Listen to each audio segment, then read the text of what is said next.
First of all, I'd like to say to everybody, Happy Thanksgiving. This has never been a particularly important holiday to me. My extended family lives on the other side of the country, and usually it would just mean a great big meal for me and my immediate family, and it was always good. You know, my parents are good cooks. My dad actually used to work as a cook, so and now my little brother is literally a chef. So it's always good food, you know, better than anything I can make for myself. But apart from that, it's never really had much significance to me beyond the nice mood or of food and the nice mood. Yeah, and the nice mood. Yeah, both of them, mood and food. They're always coming out, you know. Um, but Thanksgiving means different stuff to different people. Some people assign some religious significance to it. People who care about Native American people can quietly reflect on the genocide this country is built on. Whatever, you know. To each their own. Have your fun. But generally speaking, Thanksgiving is about family. And I wanted to talk about family for a second, if I may. A lot of the people who are watching this stream right now, and many of the people who will be watching this YouTube video afterwards, probably don't have a good relationship with their immediate family. That's not an indictment of my audience. That's just a statistical fact. You know, if you have thousands of people watching, that's guaranteed to be the case. Now, I am very lucky. I have a great relationship with my family. It would be difficult for me to overstate how good of a relationship I have with my family. We're all great friends. We get along. We tell jokes. We have similar interests. We share hobbies. We encourage each other to be better at the things we like. Um, I'm very happy with my family. I'm very lucky. And, you know, my occasional visits with my extended family, I feel similarly. Not everybody has had that experience. And that's why I wanted to talk with you all about one of the least discussed but most important forms of privilege. And that privilege is having a good family. Or I guess to be more specific, having a supportive family. A lot of people don't talk about this because it's so ephemeral, you know, it's really difficult to like income, that's really, really easy to quantify. Like if your family, I guess, is making $500,000 a year, of course you're, you know, in a better position than people making, you know, 30,000 a year. Obviously, you know, you can do that out in math. And likewise with like your zip code, you know, that's a big factor too. But at the end of the day, what humans are really pursuing, I mean, generally speaking, I think, is happiness. And money, it's great for providing some of the essentials. You know, nobody wants to be wondering if they'll be able to afford their next meal. But I think that a fundamental baseline level of emotional and sort of personal stability is kind of the baseline for well-being. And a good family is like one of the strongest determinants of whether you're going to be able to get that, you know? But when I say family, I don't mean blood family. I mean the family you make for yourself. See, this is one of the things that really irritates me about, I guess I could call it white America, because this is a very Caucasoid issue, at least here in this country. It's the alienation from your community. See, suburban America is all about that one mom, one dad, 2.5 kids thing. And there's nothing wrong with having a mom and a dad and 1.5 siblings, like at all. There's, you know, I mean, that would be me. I have one sibling, we round down, but I have a mom and a dad. I didn't live in a suburb, but, you know, whatever. The point is, it's not inherently bad, but hey, shoehead. But what if your family's kind of crap? You know? Like, what if you're just born into kind of a crap family? There's this really irritating tendency for a lot of people to be reflexively defensive of family. I don't believe in that shit, personally. I think if you're a parent and you have a kid and you take it upon yourself, you commit yourself to taking care of that kid, you're on the hook, motherfucker. You don't get to treat that kid like shit just because you're supporting them. That's the obligation, you know? There are a lot of parents who pull this guilt trip, like, I paid for your college. Fuck you.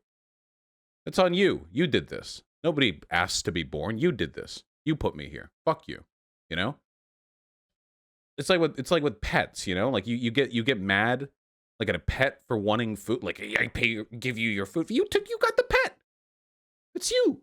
This is the obligation that you accepted. You don't get the guilt, the object of that obligation. As you don't get to do that. I'm sorry.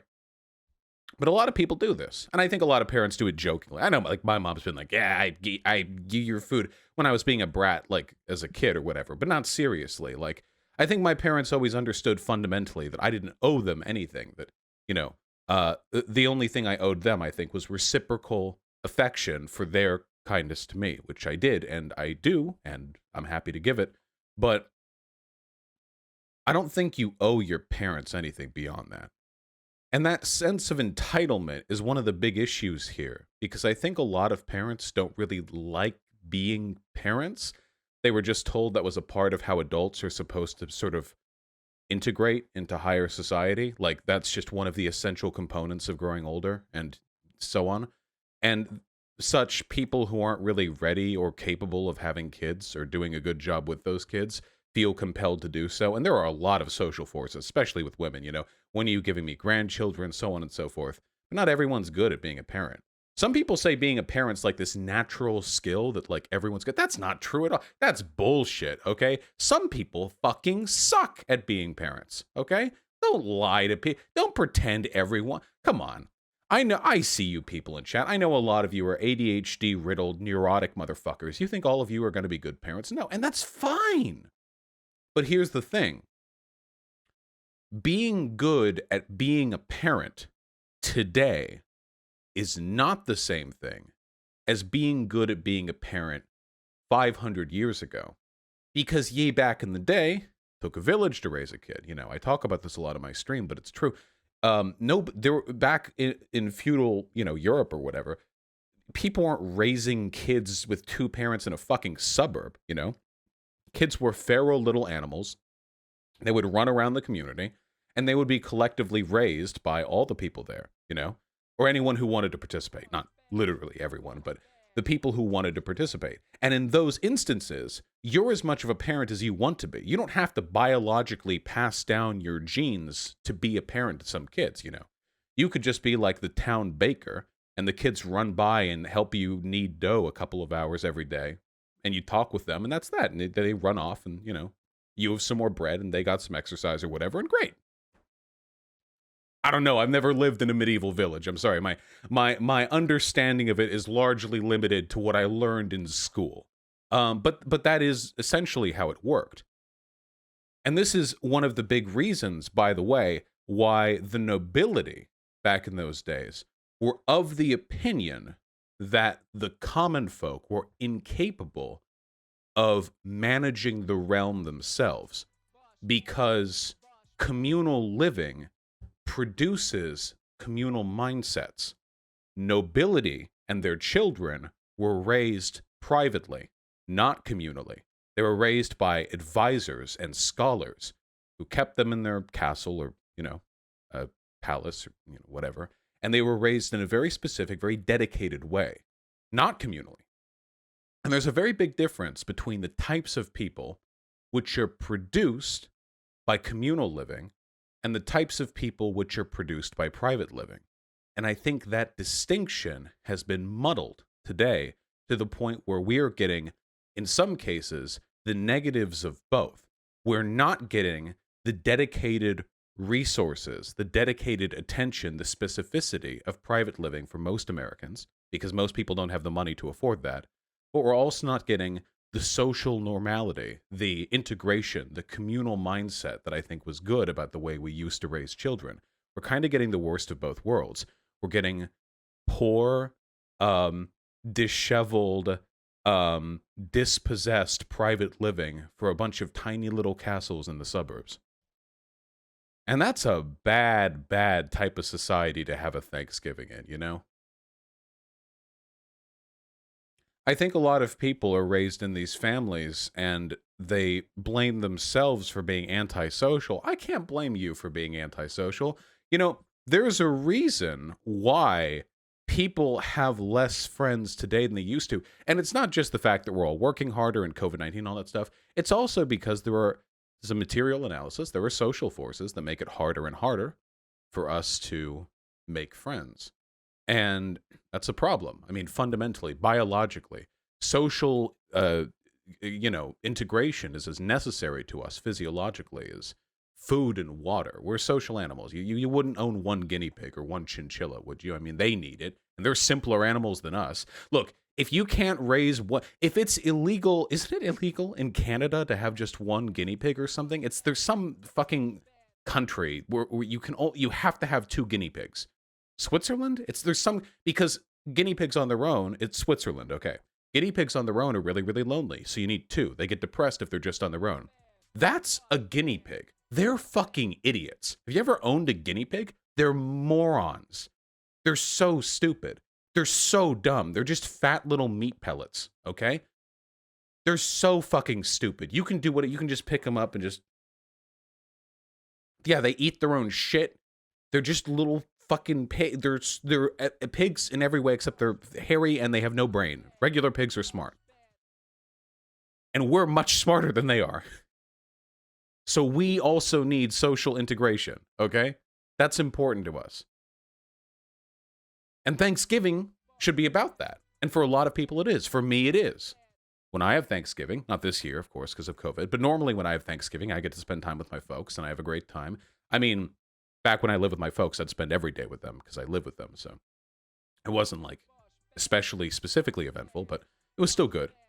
But for a lot of you guys, Thanksgiving is a miserable dredge of a holiday where you're forced to interact with a bunch of people you don't particularly like or care about or feel supported by.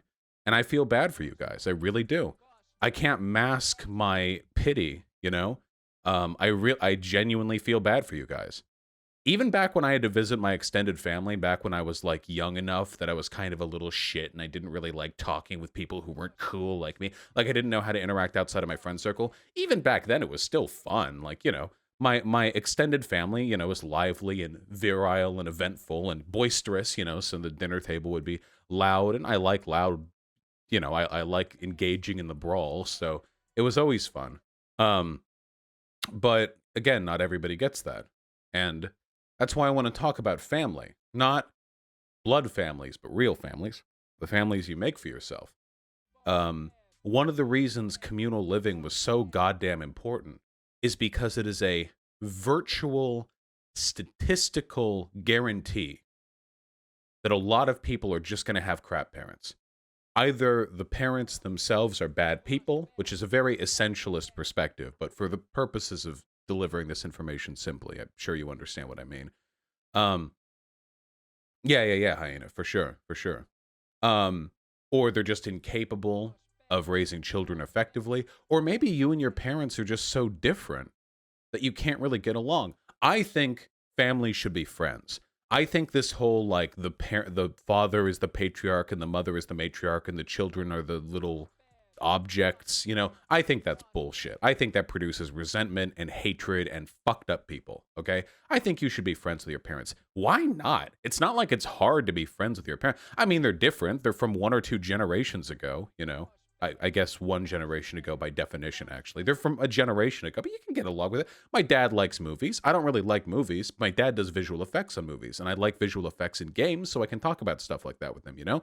My dad's a comic book nerd. I'm a comic book nerd, except I like manga more than I do American comic books, but I've still read most American graphic novels that you'll see on the shelves of comic book stores, so I can talk with him about that, and I do have opinions on how Batman is treated in modern media. I do have opinions on that, you know?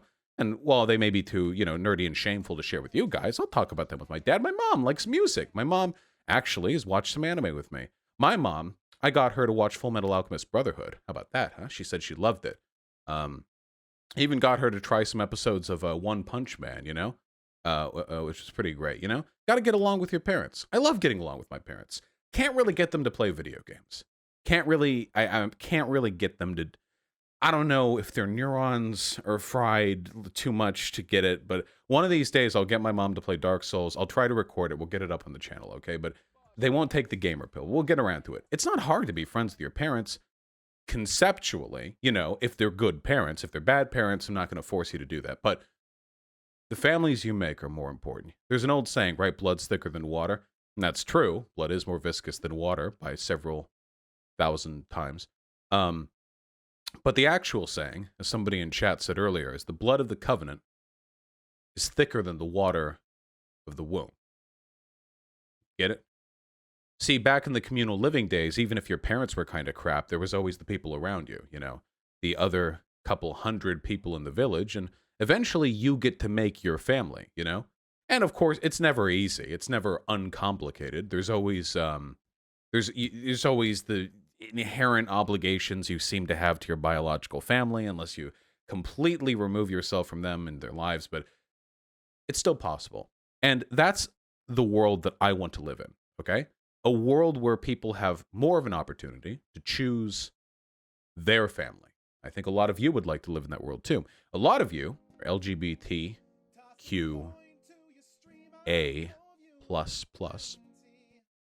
And for that reason, a lot of you probably have family members who are negatively inclined towards your identities. My parents never gave a shit about what I am or what I did, but again, I'm very lucky.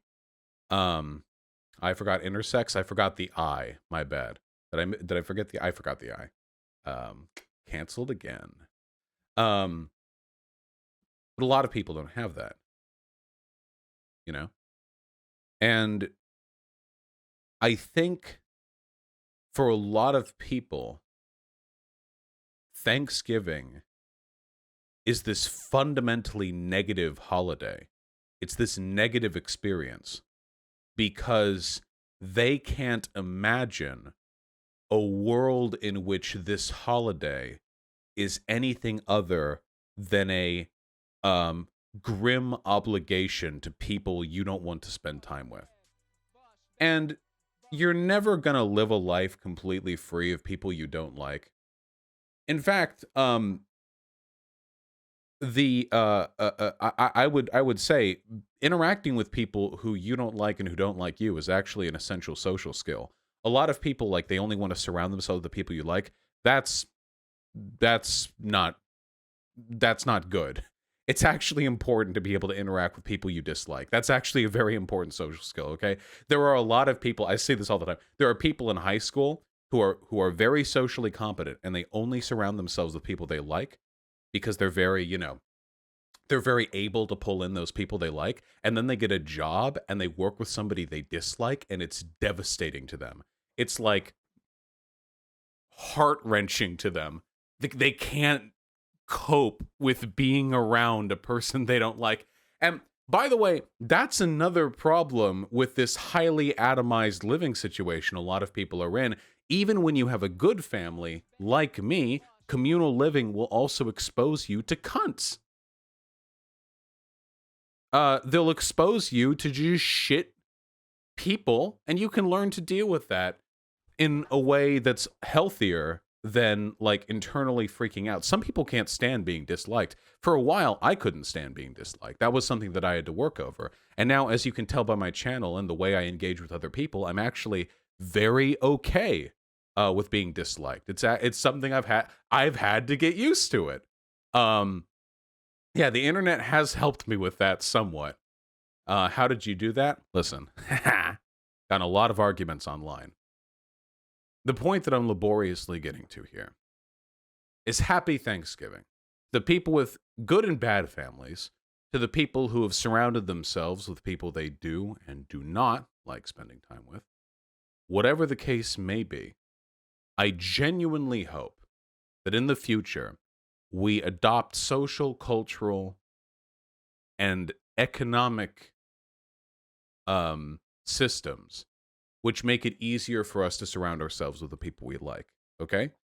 Don't feel this weird, inherent obligation to your familial, to your familial kind, because, frankly, none of you asked to be born, and it's some goddamn bullshit for your parents to treat you as though you signed a contract by falling out of their bodies, That's not correct. You didn't sign shit, okay? In the U.S. of A., the contractual, you can't sign a contract with a fetus. You actually can't do it. You can look into the law. There's actually a law. It's in the Constitution.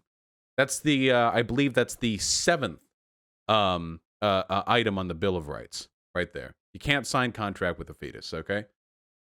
But be good to your parents if you can. If they deserve it, And happy Thanksgiving. Yeah, that's the 6.5th Amendment. Thank you.